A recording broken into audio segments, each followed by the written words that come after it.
Welcome back to Learning with the Difference. Thought of the day for school morning assembly.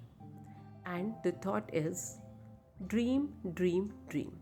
Dream transform into thoughts and thoughts result in action by Dr. APJ Abdul Kalam.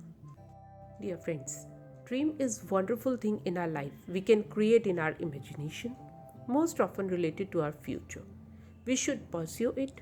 A dream gives us a sense of meaning and purpose and drives us on into our chosen future.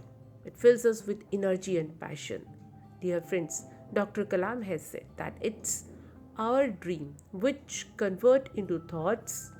Our dreams have a message underneath trying to tell us to do something, and we should listen and understand what they tell us. They make us to think more and demand an action. So it's important for all to cherish their dreams, to explore the possibilities and progress. Thank you.